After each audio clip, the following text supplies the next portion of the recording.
आप सभी को 2024 के वर्ष का राम राम। साथियों, इस नए संसद भवन में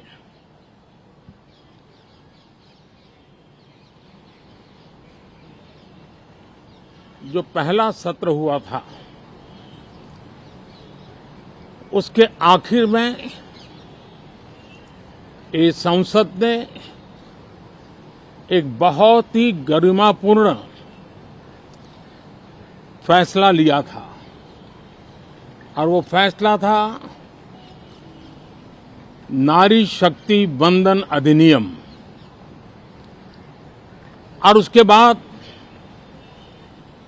26 जनवरी को भी हमने देखा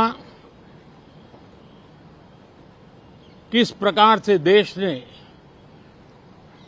कर्तव्य पथ पर नारी शक्ति के सामर्थ्य को, नारी शक्ति के शौर्य को, नारी शक्ति के संकल्प की शक्ति को अनुभव किया। और आज बजट सत्र का आरंभ हो रहा है, तब राष्ट्रपति द्रौपदी मुर्मू जी का मार्गदर्शन और कल निर्मला सीतारमण जी के द्वारा इंटरिम बजट, एक प्रकार से ये नारी शक्ति के साक्षात्कार का पर्व है। साथियों, मैं आशा करता हूं कि गत 10 वर्ष में जिसको जो रास्ता सूझा, उस प्रकार से संसद में सबने अपना अपना कार्य किया। लेकिन मैं इतना जरूर कहूंगा कि जिनको आदतन हुड़दंग करने का स्वभाव बन गया है, जो आदतन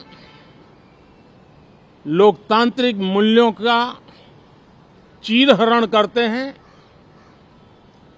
ऐसे सभी माननीय सांसद आज जब आखिरी सत्र में मिल रहे हैं, तब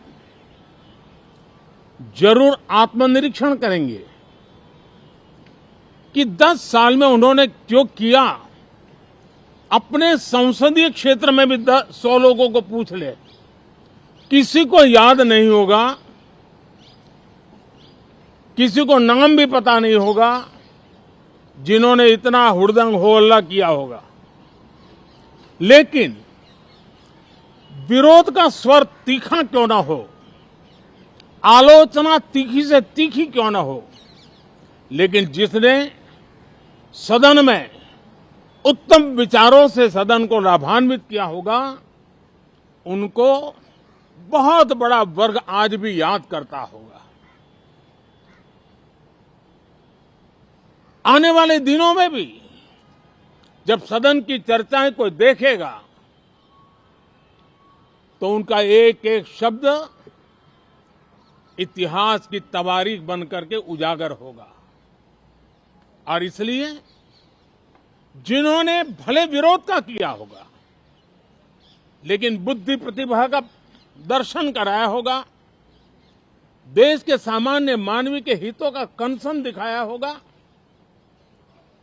हमारे खिलाफ तीखे से तीखी प्रतिक्रिया की होगी, उसके बावजूद भी मैं अवश्य मानता हूं कि देश का एक बहुत बड़ा वर्ग, लोकतंत्र प्रेमी सभी लोग इस व्यवहार की सराहना करते होंगे। लेकिन जिन्होंने सिर्फ और सिर्फ नकारात्मकता, हुड़दंग, शरारतपूर्ण व्यवहार, ये जो किया होगा, उनको शायद ही कोई याद करे। लेकिन अब ये बजट सत्र अवसर है, पश्चाताप का भी अवसर है, कुछ अच्छे फुटप्रिंट छोड़ने का भी अवसर है। तो मैं ऐसे सभी माननीय सांसदों से आग्रह करूंगा कि आप इस अवसर को जाने मत दीजिए, उत्तम से उत्तम परफॉर्म कीजिए, देश हित में उत्तम से उत्तम अपने विचारों का लाभ सदन को दें और देश को भी उत्साह और उमंग से भर दें। मुझे विश्वास है, आप तो जानते ही हैं कि जब चुनाव का समय निकट होता है तब आमतौर पर पूर्ण बजट नहीं रखा जाता है। हम भी उसी परंपरा का निर्वाह करते हुए पूर्ण बजट नई सरकार बनने के बाद आपके समक्ष लेकर के आएंगे। इस बार एक दिशा निर्देशक बातें लेकर के देश की वित्त मंत्री निर्मला जी हम सबके सामने कल अपना बजट पेश करने वाली है। साथियों, मुझे विश्वास है कि देश नित्य प्रगति की नई नई ऊंचाइयों को पार करता हुआ आगे बढ़ रहा है। सर्वस्पर्शी विकास हो रहा है, सर्वांगीण विकास हो रहा है, सर्वसमावेशक विकास हो रहा है। ये यात्रा जनता जनार्दन के आशीर्वाद से निरंतर बनी रहेगी। इसी विश्वास के साथ फिर आप सभी को मेरा राम राम।